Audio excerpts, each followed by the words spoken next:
Bonjour à tous, on se retrouve ce dimanche sur l'hippodrome d'Auteuil et c'est un quintet flash qui va se disputer dans le prix Le Parisien, le prix Marc-Anthony. C'est un gros handicap qui est réservé aux sauteurs seulement âgés de 4 ans. Ils vont s'affronter sur la distance de 3900 mètres sur les haies. C'est un parcours qui est assez roulant mais qui demeure quand même assez exigeant, surtout à cette période de l'année où les terrains sont quand même assez pénibles. Donc on va retrouver tout ça dans l'analyse de ce quintet.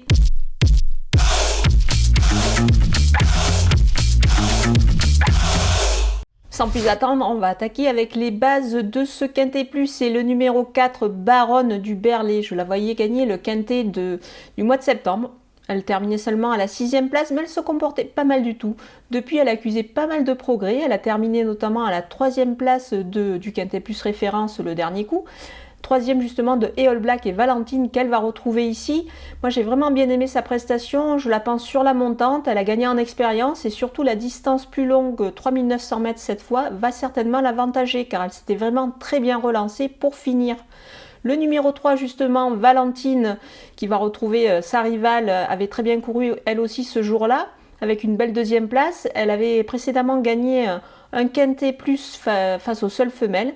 Elle a été pénalisée au poids depuis, mais on voit bien qu'elle a bien encaissé la pénalité. Moi, je la vois bien confirmée dans cette épreuve. Elle devrait jouer une nouvelle fois les premiers rôles.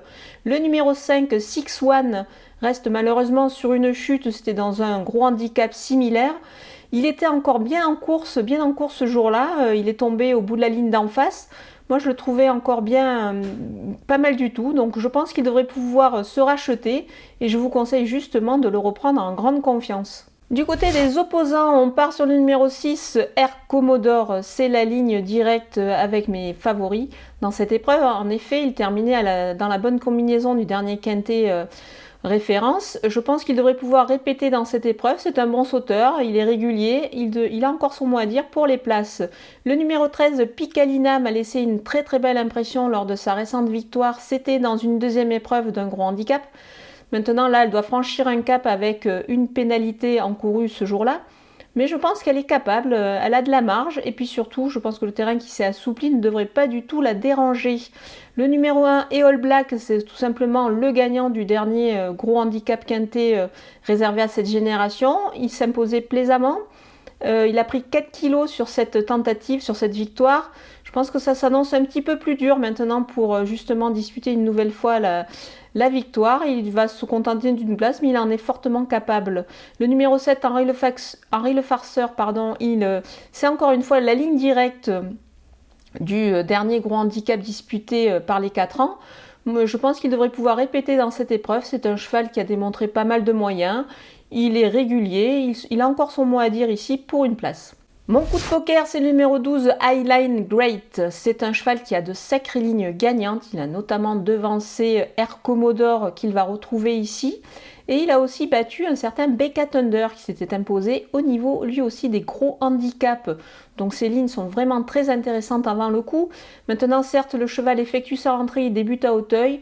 Mais bon, on peut faire confiance à son entourage pour le présenter dans les meilleures conditions ici. Du côté des outsiders, avec le numéro 11, Golden Witch, c'est certes pas une gagneuse, mais elle fait preuve d'une belle régularité dans l'ensemble. C'est pour ça que dans cette épreuve, elle peut pourquoi pas accrocher une petite place.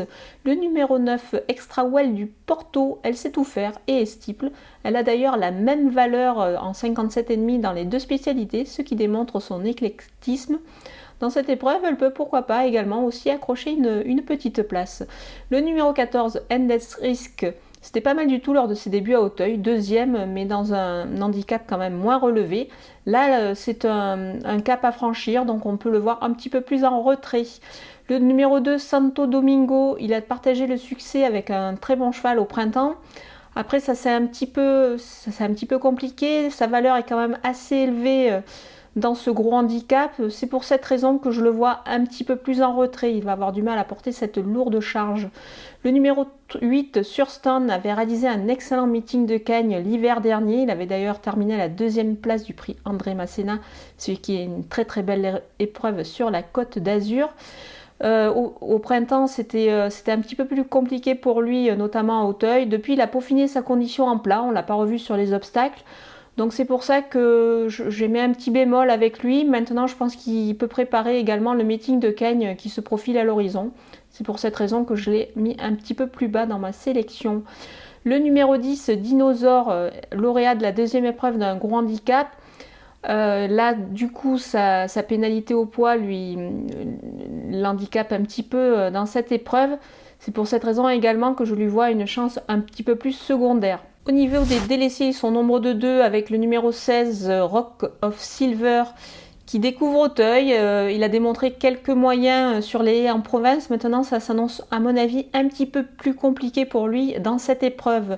Le numéro 15, Musique du Lémo, c'est un sujet tout neuf sur les haies, mais elle débute dans les handicaps également dans un quintet, donc c'est pas évident avant le coup. Je préfère la regarder courir et voir un petit peu ce que ça peut donner pour la suite. Voilà, on a passé en revue tous les partants de ce quintet plus à Auteuil, qui s'annonce vraiment pas mal du tout. Je vous laisse avec mon pronostic et mes conseils de jeu.